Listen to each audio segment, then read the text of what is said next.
Vice Chair Hinojosa and members of the committee. Thank you very much. Again, for the record, my name is Mark Williams. I have the privilege of serving as Executive Director for the Texas Department of Transportation. And as you introduced... Could you pull your mic up a little bit? I can. Sorry about that. As you introduced, Stephen Stewart as well as our Chief Financial Officer is joining us. And so I'd like to begin by thanking the committee for the funding allocated in TxDOT's budget as it already stands in Senate Bill 1. These funds are critical to support our women and men who work in our divisions in 25 districts across the state of Texas. And our mission is connecting you with Texas and supporting that mission. And I would also say that I am referring to the slides that the committee was provided with. And on slide 3, in support of that mission, TxDOT is very privileged to be able to have the responsibility of managing what I consider to be the most extensive and the best transportation system in the nation. Our system of highways has over 200,000 lane miles of on-system roadways. It's the largest in the nation. The condition of those lane miles in terms of those pavement conditions is at an all-time high in terms of the quality of those pavements. Bridges, we have over 56,000 bridges. That's twice as many as any other state in the nation. And again, Texas ranks at the top of the list in terms of the bridge condition report that is published by FHWA every year. In addition to that, we have an important responsibility working with our modal and intermodal partners, and I want to thank the committee and the legislature for your support of investments in our modal systems. That includes rail, maritime, aviation, and public transportation. And in addition to that, a very important role that the Texas Department takes on in addition to maintaining our transportation system is the role of customer service and meeting the needs of our state. We have over 13,157 FTEs. 5,000 of those FTEs are prepared and ready to actively deploy across the state during conditions of severe weather and disasters. And most recently, we saw several hundred of those FTEs deploy to support our Gulf Coast districts during the significant snow event that they had just a couple of weeks ago, from Yoakum all the way through Houston and Beaumont, responding really to an unprecedented event. We brought plows in from all across the state, El Paso, Fort Worth, Abilene, to help support the needs there in the Gulf Coast. And so we do appreciate the significant role that we have as an agency in supporting what is the 8th largest economy in the world here in the state of Texas. And one of the important things that we understand is a charge from this committee is to deliver on the resources that we have. Texas is experiencing long-term population boom, 22% growth in our population since 2011. That brings along about almost 800 jobs created every day, and depending upon what the Texas Comptroller's latest forecast is, between 1,300 and 1,500 new Texans every day. That is important demand on our transportation system, and we work very hard to respond to that. One of the very important funding sources that we have and appreciate the commitment from is from not only the legislature, but Governor Abbott and the Texas voters is Propositions 1 and 7, which today constitute about 40% of our overall program. It is the largest combined source of funding that we have. As you see on slide 4, this translates to an overwhelming increase in TxDOT's project delivery. We have over $57 billion worth of active construction projects today. That compares to $17 billion worth of projects that we had in 2014. So a very significant increase in activity across the state.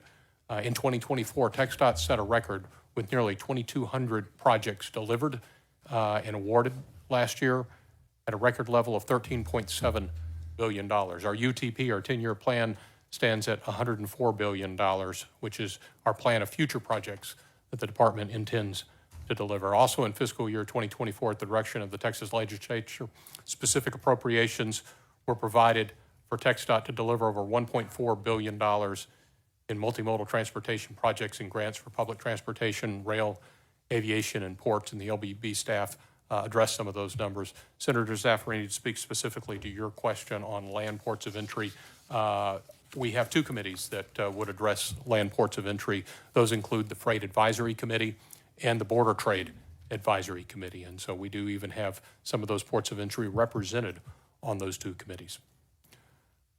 Moving to slide 5, I would like to just highlight a little bit of our funding and planning considerations and some of the factors that go into, how we look to the future.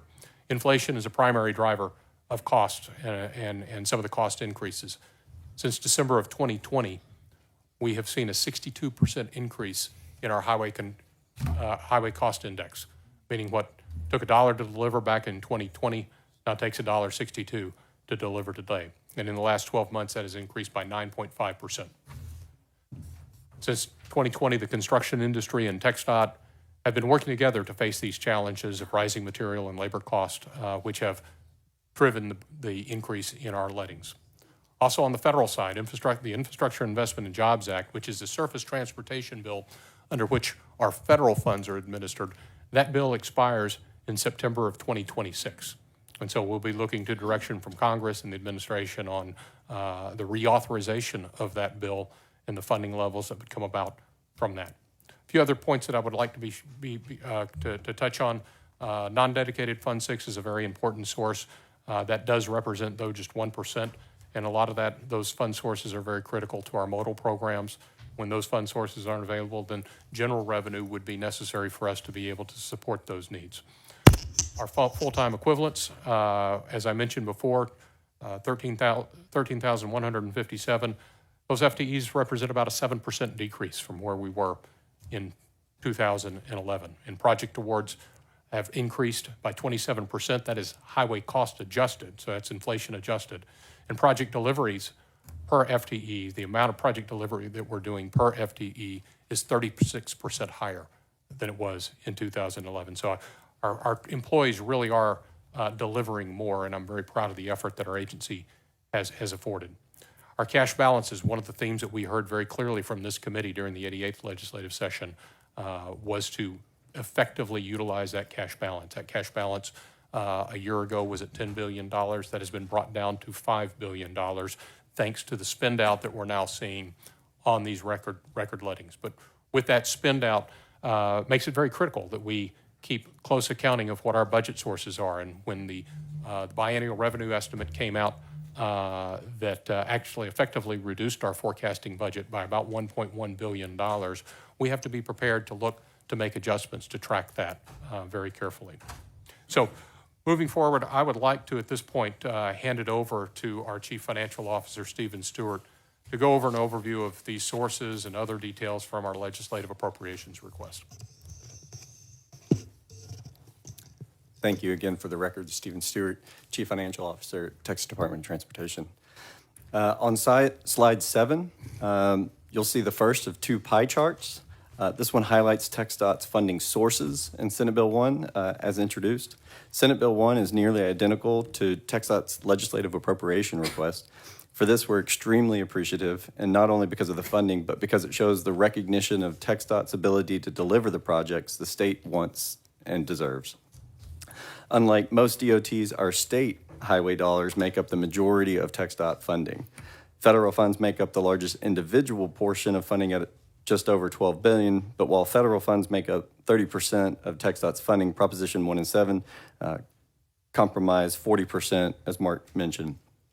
Adding in traditional funding sources, such as motor fuel tax and vehicle registration, gets us to 67% of the budget.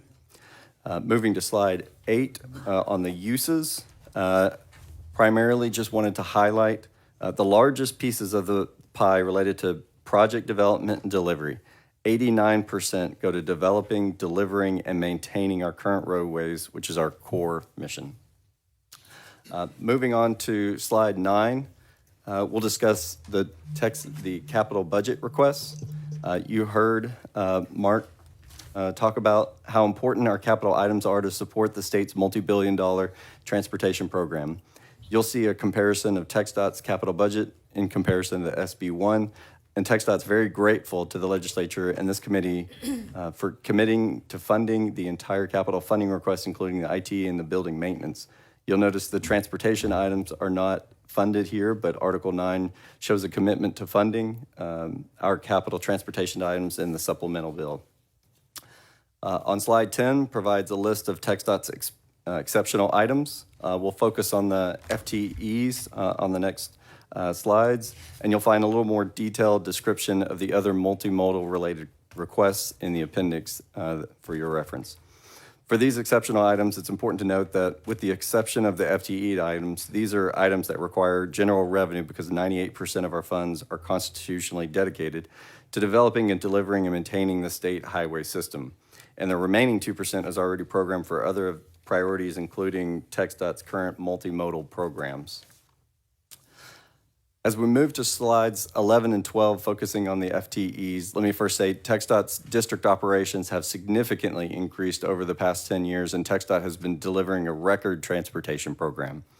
However, while transportation program has increased by 300%, our FTE cap is down about 7% from when we turned back in about 2,000 positions back in 2011 when we were running into a fiscal cliff as the bond program was starting to run out.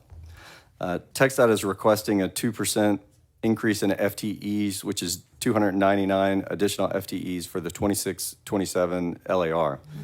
TxDOT has aggressively increased its letting schedule over the last several biennium, more than tripling the UTP from approximately $34 billion in 2015 to the $104 billion in 2025. Since 2021, population growth has increased by 17%, meaning we have more drivers on the roadway. Vehicle miles traveled have increased by 24%, meaning those driving are driving more. So TxDOT has increased the annual project awards to keep up with this by 27% by putting these funds to work to keep up with these increases. But at the same time, TxDOT FTE cap has decreased by 7% in delivering these project awards. We believe that the most efficient way to bolster the delivery of TxDOT's $57 billion worth of ongoing projects and ensure taxpayer dollars are being used wisely is through the FTE request. FTEs safely and efficiently manage the increased delivery of the projects, and no additional funding is requested for these additional FTEs as these would be funded from the State Highway Fund and would not cost the bill. I'll turn it back over to Mark to conclude.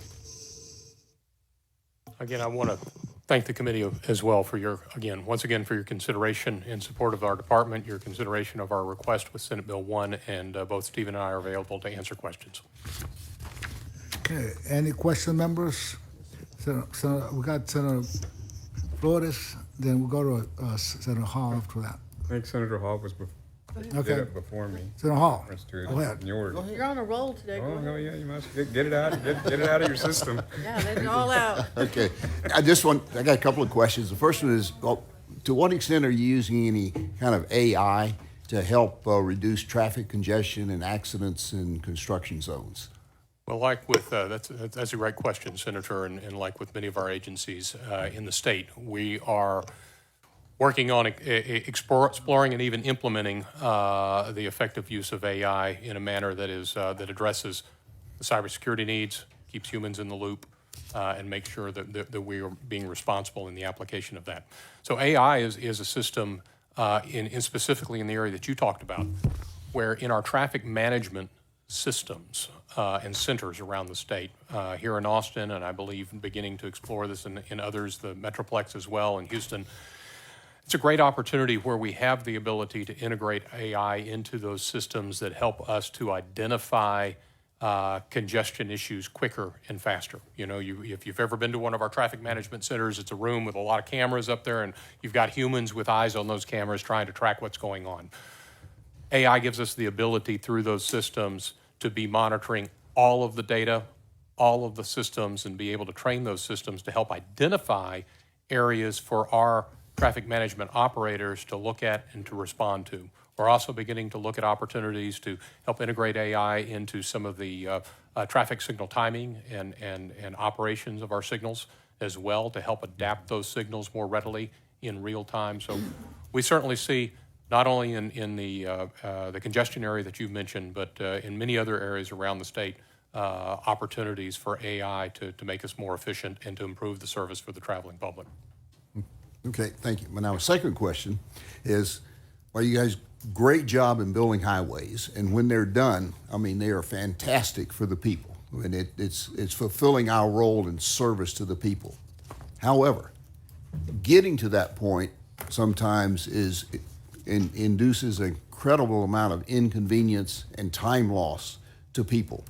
And I'm asking this from personal experience in my district and numerous phone calls with regards to projects in which the crew will show up, tear up some piece of the road, put up barriers, and then disappear. And maybe a month later come back and tear up another little piece and disappear.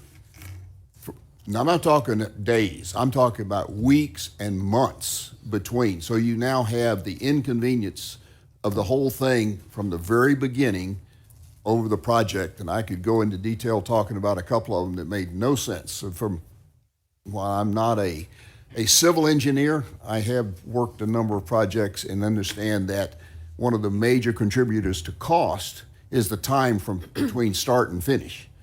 It just goes together. And my question really is, to what extent in planning this do you take into consideration how we could do this that's the least disruptive to the people that have to use this every day till we get it so it's even better in the end? And I say this, I don't go into detail about the project where the intersection was torn up on both sides. You really, on three of the four sides, all at the same time, sat there, and every now and then somebody show up to work, when if you'd just done one side, you could have done that part, and it would have been significantly less disruptive. But to what extent do you consider a plan, a program in which maybe you make the time that it takes to do the job some benefit to the contractor? Thought is maybe give him a window in which they'd say, okay, this is the window for doing it. Don't care when you start, but you only have 120 days. Whenever you start, you've got to be finished in 120 days. And if you finish in 119, you're going to get a little bonus, or 18. But if you go over that, it's going to cost you dearly. Thank you, Senator. So, first of all, the items you talked about, where we set timeframes, we set windows for contractors, those are all the things that we should be doing and we do on many of our projects.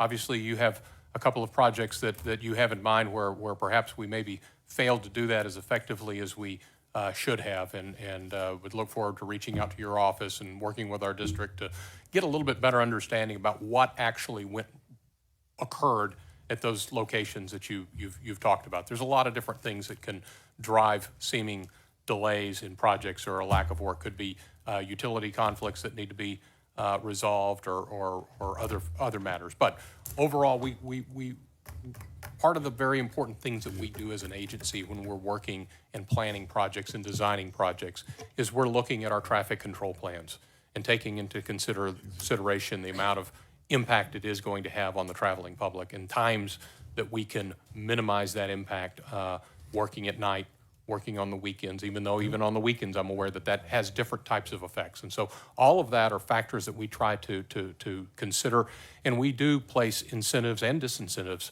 on our contracts that may be applied to those contractors or rewarded to those contractors when they are able to meet the schedule and even beat the schedule. But I would look forward to getting with you, sir, and learning a little bit more about the couple of examples that you've noted. Okay, well, there's more than just a couple there, but thank you. I would like to talk to you about that, because I think it's part of our responsibility in government when we're messing with stuff, that we realize that we're serving the people, and when we do things that cost them time and money, when we could do them a different way, we just want to make sure that it's in our planning process, that's a factor.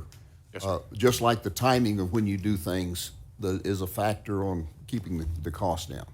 I look forward to talking with you. yes, Thank you. Thank you. Senator Nichols. Oh, thank you, Mr. Chairman. I have several, but good to see y'all today. First of all, as I understand it, we probably have, would this be a correct statement to say we have more in construction right now today than we have in a half century? I believe so, yes. Absolutely, certainly by dollar amount, but I believe also absolutely by project amount as well. I think so by project as well, because the interstate was completed in 72, and then the budget basically tanked after that. And that was almost 60 years ago. In your FTE, let me talk about that for a second. On page 12, there are two charts. On page 12, you show the amount of projects going up in the UTP, and then the discrepancy on the FTEs. It looks like the FTEs are not keeping up with it. And so you've therefore got a request for FTEs. But on page 17, which are kind of in your appendix, you've got a number of lines there. One of them is the FTEs. That's the bottom one. That's the orange line.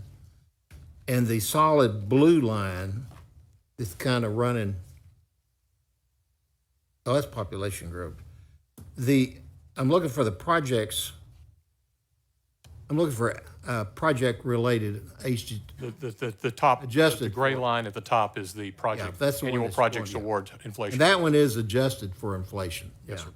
So y'all really actually get a lot more out with fewer people over these years, which is pretty amazing. Of course, we've got new technologies, things like that. But you talked about the BRE differences between that and what y'all had forecast. And this becomes a pretty serious issue, that the BRE numbers, the estimate from the comptroller, are coming in lower than what y'all had anticipated. And because of that, I think y'all started pulling back some on the engineering, letting the contractors know that the construction contracts are gonna be starting to slow down. I know one of the things we were trying to do, because we'd built up such a big balance, that we basically had, so everybody understands it, had to ramp up and overshoot the amount of projects being delivered and under construction. So if this is cruising speed, we had to overshoot cruising speed for a period of time. And then everybody knew in the business that we would have to, at some point, bring cruising speed, tie the two numbers together. So we'd get back to cruise speed. So we've been on that ramp up for the last several years, trying to work the cash balance down, and now we're getting close to cruise speed. Would that be a fair statement? Yes, it would, Senator, and what you referred to is we've had a pullback. We have not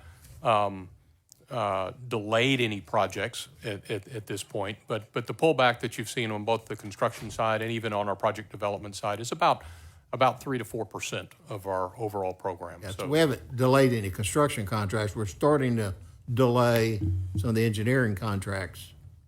In some instances, if the projects that they were working on are not scheduled to be delivered until sometime and we don't need that work to be done now, yes, those are being done. And we had gotten our cash balance up in the 10, 11, 12 kind of range. Yes, sir. And you're showing, here you use the number 5 billion. As of this morning is 4.6. Okay, I called the comptroller and got 5.3. So I guess we're calling the same comptroller. So as of, I believe the end of December, it was 5.3, and then as of the end of January is 5.0, and as of this morning it was 4.6. Oh, okay. Yeah, 5.0 is what I had at the end of January. Yes, sir. So it's coming down like was part of the plan. The 5.0 does not, you're going to get a deposit back here in a couple of months, because we went and bought out the 288 project in Houston, which is $7 billion. So we'll get that deposit back when we fund that. About when? Correct. It was a 1.7 billion that went out as a loan that is intended to issue revenue bonds to come back in to repay that loan, which should be before the end of the calendar year, as long as we get approval. So you can really get that back pretty much any point you need. You need it. Is that correct? That's the plan. We have multiple plans, but that is a plan that seems very, So we didn't need it back right now because you got the cash, so it doesn't make any sense to borrow it. But in effect, that's 1.7 you can draw on without having to come back to the legislature for. So that $5 billion number is really 6.7. in effect. So you've got a balance of 6.7. How long, if we start, I think some of us are a little concerned, we're trying to overshoot to bring the balance down. In anybody's book, $6.7 billion, a lot of money sitting in an account that's not accounted for. Well, it's accounted for, it's not committed for intended purposes, which are roads and bridges and things of that nature, safety projects and stuff. So some of us are a little bit concerned we might be shutting down everything a little bit early. You're not concerned about that? Yeah, let me just add a little bit of context to that. Just for reference, if you were looking at what should our target level letting be, our UTP is about $100 billion, which would be about $10 billion per year, adding in routine maintenance, about a $10 to $11 billion. We've delivered, 12, a little over 12 billion in 2023. We delivered 13.7 billion in 2024. We're going to deliver another 12 billion in 2025, which are all significantly above what is affordable in order to drive down that cash balance, which is going down and in the right direction. But in addition to that, all those projects stack on top of each other that then increase the contractor payments on a monthly basis. So those contractor payouts are the highest they have ever been.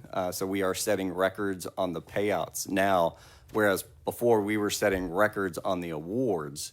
So the projects that we will still have to manage with the FTEs that we have will still need to continue construction and payouts over the next 3 to 5 years. That'll continue to drive down that cash balance. But we didn't need the cash. I don't know that I've seen that particular kind of a schedule. I like the ones we had all worked out and looked at together. That drawdown calendar, I'd kind of like to take a look at that sometime in the office. Absolutely. But that conversation we'll probably hear more about. The last thing I had was on the requests. Was a lot of money for cybersecurity. We had a pretty TxDOT had a pretty substantial attack a few years ago. I thought y'all took enough money in there to fix the problem. Why do we need $36 more million? So we did, back in 2020, there was an incident that we worked to resolve, and we've made huge efforts in order to improve that. We get over 400 million cyber attacks a year, so we have a significant posture in order to ensure that that doesn't create any concerns. We did receive significant funding the last session. The request is less than what was requested last session, but it is a large cyber defense that we want to ensure that we're. So is this going to be a number like this every budget cycle? There will be a request each year in order to keep up with the demands and the technology that are needed in order to stay ahead of these individuals. All right, thank you. Madam Chairman, I'll finish my questions for now, but after the others come up, I might have some more. Yes, sir. Okay. Senator Flores. Thank you, Madam Chair. Director, good to see you again. And I'll start with a statement and then I'll follow with a question. So I want to commend your district engineers that work with our counties, especially our rural counties. Your chief engineer, Lance Simmons, is I hope he's still doing that job, or if you haven't promoted him, but he's doing a great job of coordinating that. So we won't have redundancy in the planning, because sometimes the counties will start their own planning and highways and infrastructure, and then it's separate from TxDOT, but this has improved significantly over the years, and I want to thank you for that. I just want to mention the HERO program. I know Professor on the road a lot. The HERO, whoever thought of that, you need to keep that person, because that's where you were talking about service to the public. Well, that's a great service to the public when any of us that are out there broken down and call them and they come. It's a big deal. That's personal. And I haven't had to use it yet, but come close. And whoever you've contracted for those orange barrels and all your construction, I bet you they're pretty rich right now, because they're everywhere. But thank you for that. So the question has to do with memorial highways designations. So you know that every year we have either the House or the Senate members, we pass a bill to memorialize a piece of highway for a fallen peace officer or military Medal of Honor winner or things like that. And of course, it's signed into law. But is it TxDOT's policy that the families, specifically of the peace officers killed in the line of duty, that we've passed this legislation for, that they're responsible for the funding? Did you know that? I did, and I believe that is under state law. So, okay, well, I filed Senate Bill 249. I wanted to make sure that to get the answer, if it was under state law, with as big a budget as you've got, and that we passed it into state law through a bill. So does that same thing apply to our dear military heroes that where we have a memorial? Do their families have to pay? Generally, they do, but there are different associations that step in. Okay, to so provide those. we honor them, but we're not paying for it. We're going to make that somebody. So maybe I need to amend my bill to add the military on there as well, because if we designate them, I mean, we've got all kinds of things, Blue Bonnet Trail or whatever. Yes. Why can't we passed the bill, gone through both chambers, signed by the governor, and we're going to require them to pay for it? Just doesn't bode well.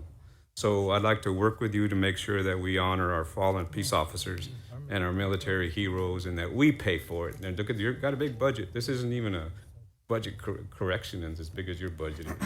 So I look forward to working, Madam Chair, with them on that, because that's just Yes. not right for the families of the military heroes and our fallen peace officers that we have passed a bill for, that they got to pay for it. That just rubs me wrong. So we'll work to make that right. I hope you work with us on that to make it so. Thank you, Madam Chair. Thank you, Senator. Senator Alvarado. Thank you, Madam Chair. As you and I have discussed before, we've had a lot of incidents, some being tragic in my district involving railroad crossings. And so I'm very supportive of your exceptional item for grade separations. Do you have a criteria in mind for the distribution of those funds? I know we did talk very little, kind of briefly about coordinating with city and county, but have y'all internally come up with some guidelines? Well, we certainly have some guidelines that we have in mind. We don't want to get ahead of the legislature on any provisions that you all would want us to put in place. But with ports and with other grant programs that we administer, the things that we often look at is first and foremost project readiness. Is the project ready to go? Do they have a project in mind that and that they have developed sufficiently that we've got confidence that if they're asking for $10 million for this project, that it is in fact a $10 million project. Another important issue, particularly for the railroad grade crossing program, if that is funded, is coordination with the railroads themselves. The railroads have significant responsibilities and rights over their right-of-way. And so the local agencies and local officials working with those railroads who, the railroads have expressed their support for this program because they too want to make sure that they're maintaining a safe and efficient system. But that coordination is vitally important. And then a third area that often comes into play here is just the ability to leverage private or local contributions to go along with those state funds. If we can get if we can bring along additional contributions at the local level or the private level, that allows us to expand the application of those state funds and potentially cover more projects. And so those tend to be the criteria that we look at with grant programs, and I would imagine those will be at the top of our list as we work with the legislature on this program. And I'm glad you mentioned the railroad companies, because in talking with Mayor Whitmire, we've talked about maybe getting specifically Union Pacific, because they've been the biggest culprit of some of these accidents that have happened, to get them to chip in as well. So there will be a way for that to happen. Is that correct? It'll be yes, sir. Okay. Now let me switch to the ports. The Port of Houston tells me that for every dollar spent on Texas ports, the state receives about $53.46 in return. That's a pretty good ROI, maybe not as good as the ROI that was going on at the lottery, but I saw that your agency requested $900 million for port capital investment, but it did not get funded. Given the great demonstration of return on that investment for state funding in Texas ports, what are the main benefits in securing the full $900 million for port capital investment? Thank you, Senator, for that question. First of all, let me thank you and the members of the legislature for the significant funding that was authorized last legislative session. That included $400 million for our ship channel revolving fund for deepening and widening the channels, and $200 million for port capital investment projects, such as the ones that you're referring to, that is now a $900 million request. That request came through the advice and of the Port Authority Advisory Committee, which is a legislatively established committee that includes representations from the Port of Houston and many of our Gulf Coast ports. And they are seeing a growing need for efficient operations and improving the efficiency of the operations within the port. That's what that fund was specifically set up for, was to allow for investments in what we sometimes refer to as inside the gate of the port. That can go toward things like warehousing. It can go to cranes and operational improvements. It can go to rail siding. It can allow for expansion and additional property acquisition. We want our ports to maintain economic competitiveness with other ports around the country, and to be bringing those goods and products and services through our Gulf Coast ports and serving the state of Texas. And speaking of that, remaining competitive, with Georgia investing about $4.5 billion over the next decade, and California putting in $1.5 billion into seaports in 2023, how does Texas compare in terms of per capita investment? Senator, I don't have that specific number, but we will be glad to get that number for you and for the committee here. Okay. And I'm glad that y'all recognize that infrastructure in and around our ports is so crucial to our economy. Thank you. Yes, ma'am. Thank you. Senator Zaffarini. Senator Zaffarini. Okay, Senator West. Thank you very much, Madam Chair. Let me just follow up with the ports. As it relates to the interest, we had a conversation about the interest on those funds end up, is it the interest of the unexpected rolls back into the general fund? That's correct. Okay. Do you know about how much interest we're talking about? Oh. Since we were able to put the funds out, we've dispersed the loans. So the loans are no longer sitting there, but as they come back in, they would generate interest on that $400 million as those payments start to come back in. Currently, the interest goes towards the general revenue fund rather than staying within the ship channel revolving fund, which would then allow us to do more loans based upon the deposits once those funds come back into the Treasury. If they stayed in the fund, Correct. Be more expeditious. So is that correct? Correct. Okay. And are you asking for that to occur? It's not as part of this request, but if the legislature chose to make that change, that would be favorable to the ports. Okay. Let's talk about public transit. You request $3.7 million on public transit. Talk us through that. Why do you need that, and why per capita?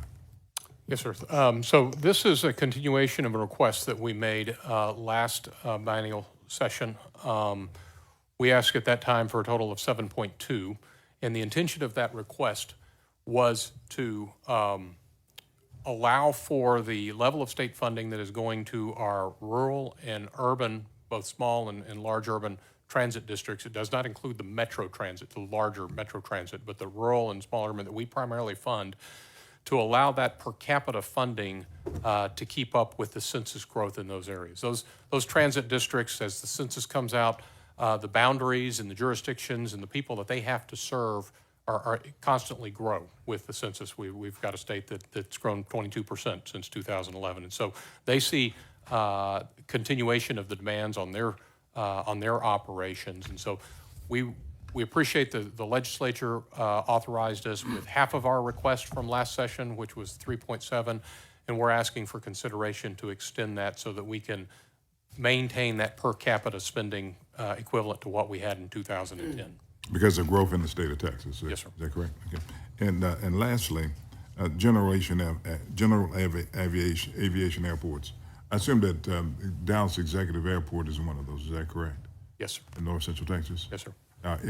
Is there anything that we need to be cognizant of as it relates to our general aviation airports that you would need to have us do, specifically here in Austin?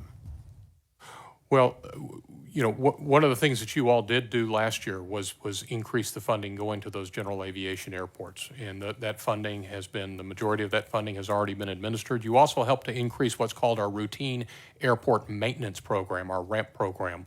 Those are funds that go to helping those airports just maintain the existing facilities that they have and keep them in a state of good repair.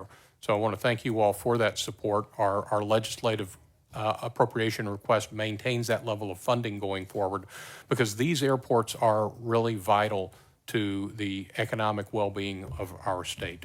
They are important connections to our rural communities, but they're also very important relievers in those urban areas, such as Dallas Executive, where the constraint and the congestion levels at some of the larger commercial airports are so significant. If we can move some of the private aircraft operations to places like Dallas Executive, that helps to maintain that capacity at some of the larger commercial airports. Let me go to your exceptional item number 3 on page 10. You're asking for flight services fuel facility improvements. What is that about?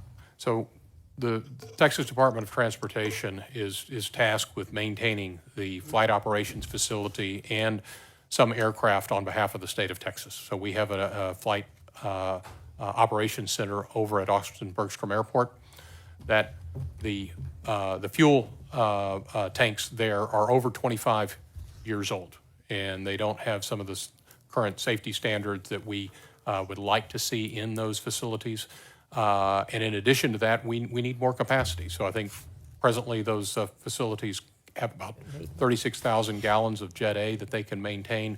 This request would bring that up to about 45,000 gallons of Jet A fuel out there, really reflecting not only the need to upgrade 25-year-old fuel tanks, but also increased activity out there. Much of that is driven by the Department of Public Safety, which we support out there as well. Thank you, Madam Chair. Thank you. Senator Perry? Thank you, Madam Chair. I'm going to follow up briefly with Senator Nichols. So what you're basically saying is we got ahead because we're ahead to keep up with our 10-year projection. You're drawing down cash. Is there about a $5 billion safety net that y'all internally, what's your cash reserve need to be? So I think we would target for 0, but it depends on what time of the year that occurs. So we would have in any month possibly a $2.5 to $3 billion swing when the Proposition 1 comes in. Right. So we wouldn't want to be negative before that, but we do have short-term borrowing in case unforeseeable things do occur. So we do appreciate the legislature's ability to give us that authority if and when needed, but we wouldn't obviously choose to do that. So but if revenue sources You change. made a comment. I think we just approved $148 billion 10-year UTP. Correct, in So 2025. that's 14.8 on average. So that includes the development as well as the routine maintenance. Okay, so that's got top other of the things 100. other than Those go towards engineering I and got right you. of way. Okay. I Correct. was just trying to Correct. make the 10 billion work out. So all right. Senator Zaffarini? Thank you, Madam Chair. I've been very quiet all afternoon because I've saved my questions for you. I'm sure you'll be delighted. In case y'all were wondering why I was so quiet. To begin with, on page 3 of your document, you mentioned the 56,000 bridges that you take care of. How many of those bridges are dangerous at this point in time, and what funding plan do you have to alleviate those problems? Senator, none of those bridges are what I would consider to be in dangerous condition. If they were in dangerous condition, then we would have to close those bridges. Some of those are bridges, though, that are at a state of maintenance needs that we have to devote extra time and attention to keep them in a state of good repair. And so there are I want to say it's a very small amount, probably in the 2 to 3% range, but we'll be able to provide you with that specific number. We have, it is a percentage that we are one of the 2 or 3 lowest states in the nation in terms of bridges that are considered to be in that condition. Good, and you'll give us that information? Yes, ma'am. Thank you. On page 4 of your document, you address the Unified Transportation Program. What specific funding is being allocated toward trade corridor improvements? And are there any discussions regarding accelerating any specific projects? I apologize, I'm not able to speak to specific project acceleration. That is a decision that our commission goes through and makes every year, and they're in the process of doing that for the 2026 update of our Unified Transportation Program. But I can tell you that the trade corridors with our commission are a very important area of focus. Those include corridors, and you representing Laredo are kind of at the apex of three very important corridors: Interstate 27, Interstate 35, and Interstate 69. And I can tell you and can confidently speak on behalf of the commission that each of those three corridors are very high priorities for them to continue making investments in and even seeking opportunities to accelerate funding on. Thank you. And you'll give us additional information about that? Certainly. Yes, ma'am. Thank you. On page 18 of your document, you address the issue of maritime ports, and you heard my question earlier. And my concern is about land ports. As you know, Laredo time and time again has surpassed Chicago, LA, et cetera, and has been the #1 international port in North America, not only in Texas or anywhere else, but North America. And so my concern is what planning are we making for that particular land port and trade corridors? Yes, ma'am, and you are correct. We're very proud of the status of Laredo as being not only the largest land port of entry, but at times being the largest port of entry, both sea and land. And so, as I mentioned earlier, we have two committees that work in conjunction with our land ports of entry, our Border Trade Advisory Committee and our Freight Advisory Committee. Those committees are very instrumental in helping us to prioritize and understand the dynamics of trade flow going in and out of all of our land ports, especially those at the border, such as Laredo that you mentioned. So the priorities, those absolutely drive the prioritization and are a factor in the prioritization that our commission looks at. And those committees help to influence our commission's efforts to fund and prioritize projects and address some of those trade corridors that we spoke about earlier. Should we have a land port advisory committee? I certainly would defer to the legislature on that, but I do believe, and I think I can speak very confidently because I've been involved with both of those committees, that both the Border Trade Advisory Committee and the Freight Advisory Committee, in my view, do a very effective job of engaging with and addressing the needs of our land ports, and the Port of Laredo is represented on both of those committees. Thank you so much. On page 20, you also addressed the issue of local rail. And could you expand a little more on your plans for local rail and how do you intend to address those issues? So there are two items listed there on page 20, and those are represented in our exceptional items request. The first item, the first one there, number 9, is one that we spoke to previously, $350 million that would go to a grant program associated with addressing off-system rail grade crossings.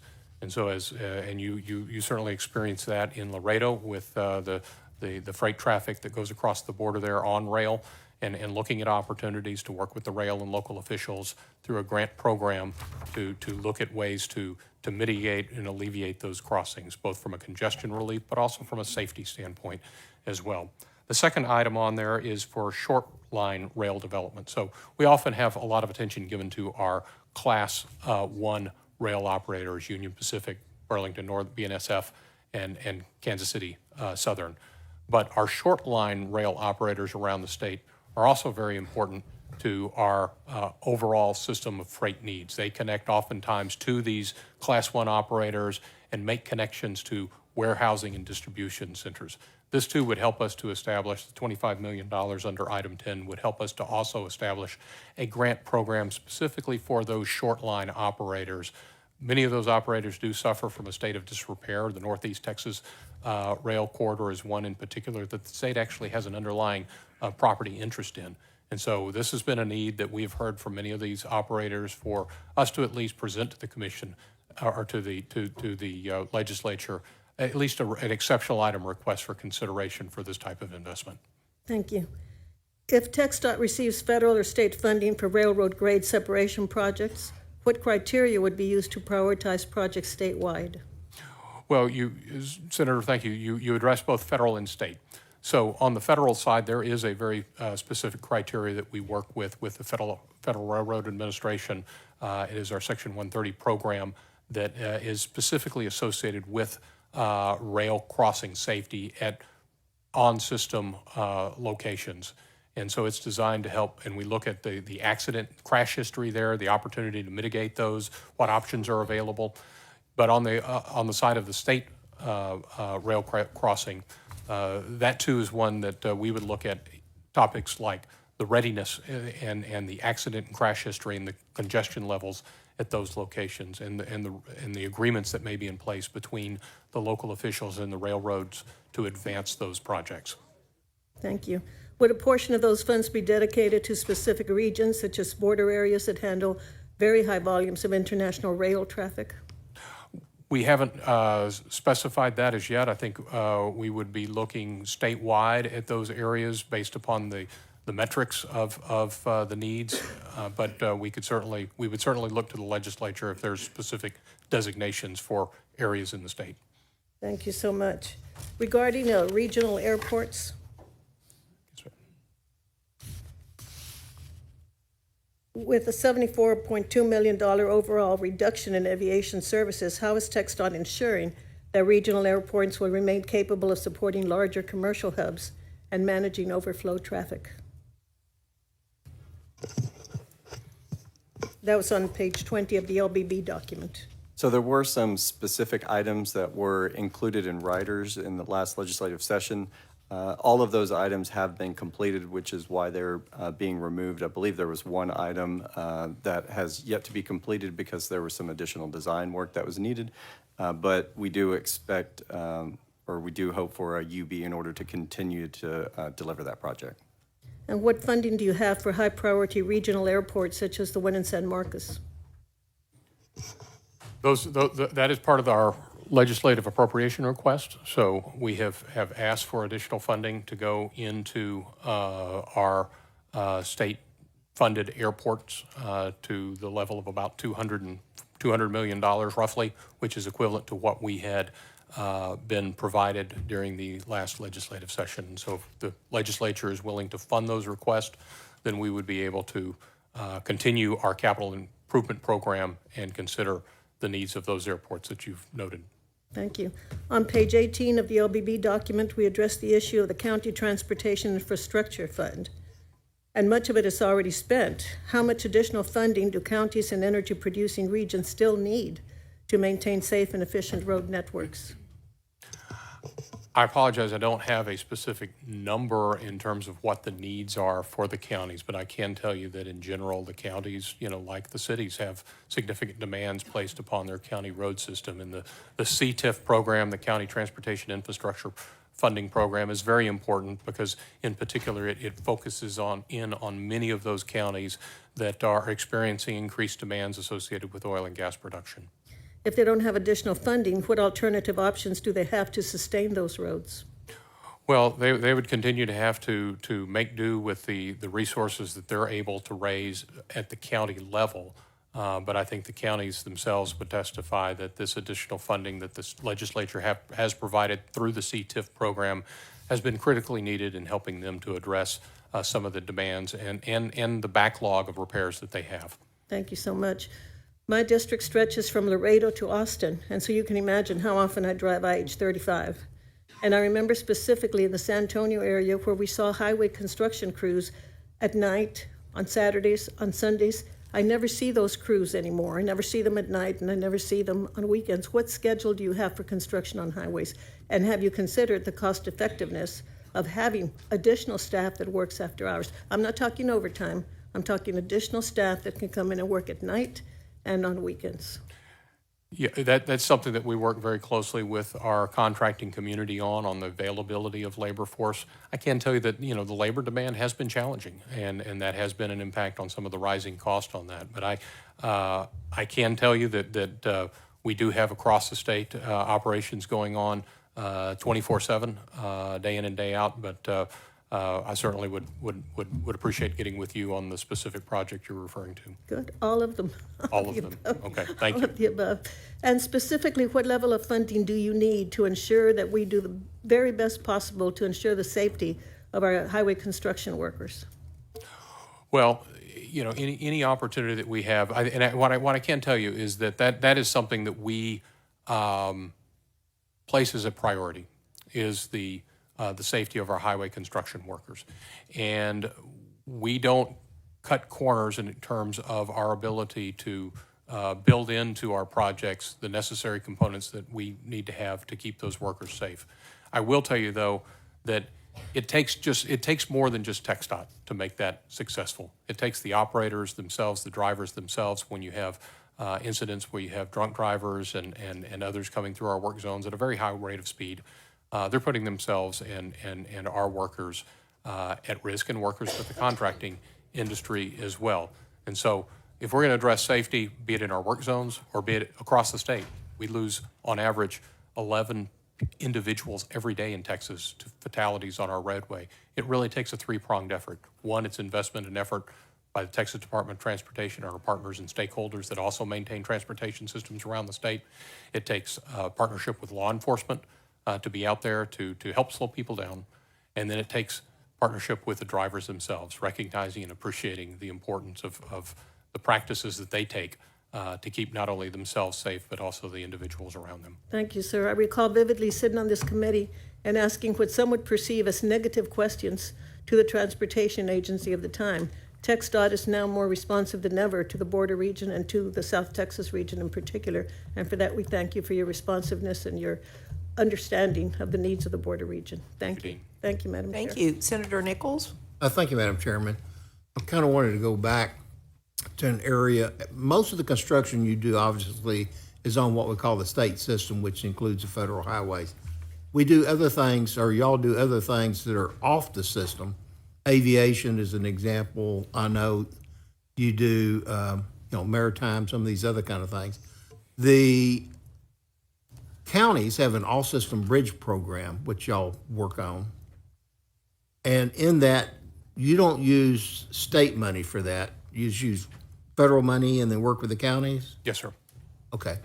Do they do the construction and you operate it as a grant program, or do you actually participate in the construction? It is a combination of each of those. It depends upon the county and the work that's involved. But typically, we like the counties to manage their own construction programs, and we do have a role in reviewing and ensuring that those projects are let to the federal standards, but typically the counties will. As far as issuing the construction contracts, you don't really? Not in all cases. Okay. No, sir. Those are often considered local lets. Okay. And our rail system, I realize rail systems are private, industry, but the rail system that goes across our state, a lot of it is crossing on the state system. Some's county, some cities. When we get into the rail grade separation, that's building a bridge over it, you've got a program we do on that on the state system. Is that correct? Yes, sir. Those projects are eligible for state funding sources, and so they can come through the federal railroad crossing program, or can be funded through some of the categories within the UTP if they're on system. Okay. So if it's on a county system or a city system where there's a grade crossing, you don't do any of those kind of projects?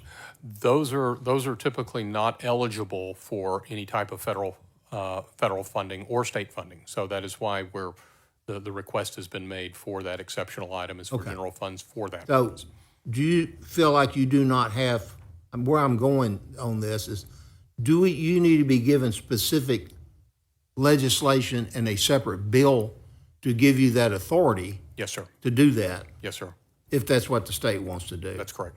We need the funds and the authority. So it's very similar to the county transportation infrastructure fund. So the legislature gave us the funding for that, and they gave us the exception to state law that basically says if we're going to use state funds, they have to be on system. And so the CTIF program was accepted from that, and then this program for rail crossing. I wanted to clarify that, so particularly also for other people in the room. But would you handle that as a grant program, or would you handle that as construction? Well, we presently we would envision that being a grant program going to those local agencies and organizations whose All right, roads so they're if it maintaining. were a city street. Yes, sir. And I think that's where the bigger problem is, in some of our urban, suburban areas where we have high traffic counts that have built up, and now we've got the train comes through, which it was there first, and all this traffic is waiting on that train, and it's a city street. And if the state's willing to step up and put up general revenue for that, you need specific authority from us to do a grant program so the city would then be the responsible party for building it.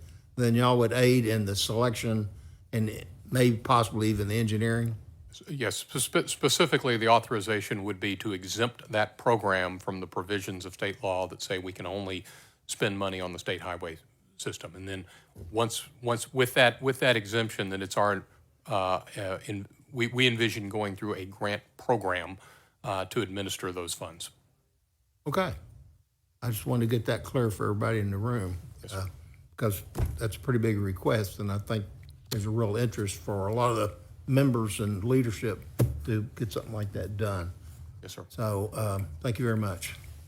Right, Senator Hinojosa? Thank you, Madam Chair, and I just have a couple of questions. We have land ports and seaports, and both are very important to our economy.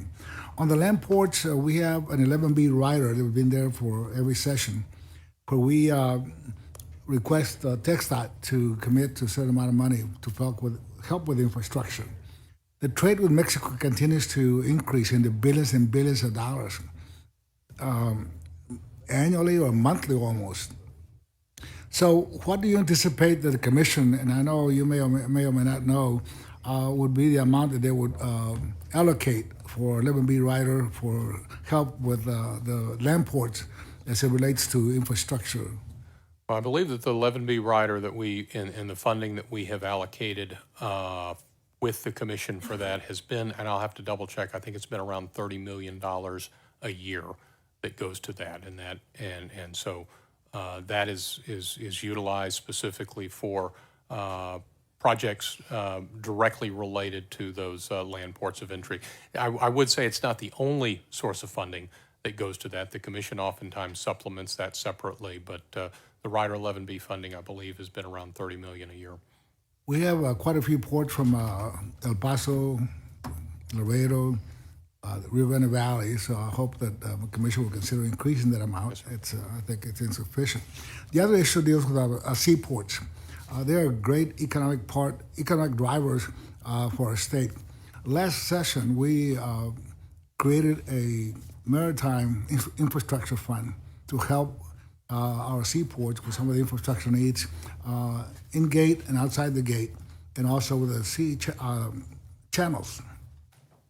So I don't think we funded that in Senate Bill 1. What would be, I guess, the $200 million that we appropriated last session, is there any amount of that left in the fund?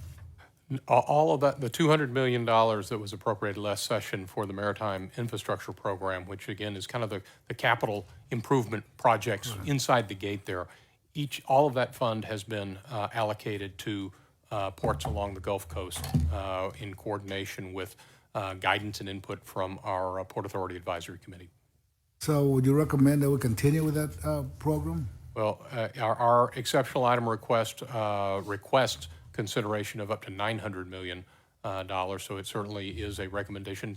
That is the level that our Port Authority Advisory Committee recommended, and it certainly is a need and an opportunity to ensure that we're making the investment warrant necessary to ensure that our seaports are able to maintain the efficiency and the operational needs that they have with increasing growth and demand there. And one last point. I really want to thank TxDOT for the work you all have done with the Harbor Bridge in Corpus Christi. It's taken years, and I think there was a smooth transition from the previous engineer, Valente Olivares, who retired, to Mr. Walsh, who was a new engineer. And in the Rio Grande Valley, you're about to finish the FAR interchange. They're very key to connect the east-west and up I-69. And I see the workers there all the time. Sometimes I miss some up on the bridge because it's too high, you know, but thank you for the work you've done on that. Thank you, Senator. All right, that's all the questions we have for you. Thank you very much for being here this afternoon. And we will move on now to the Workforce Commission and call up Jeb Bell and agency presentation by Ed Cerna, ED, and Chris Nelson, CFO for the Workforce Commission.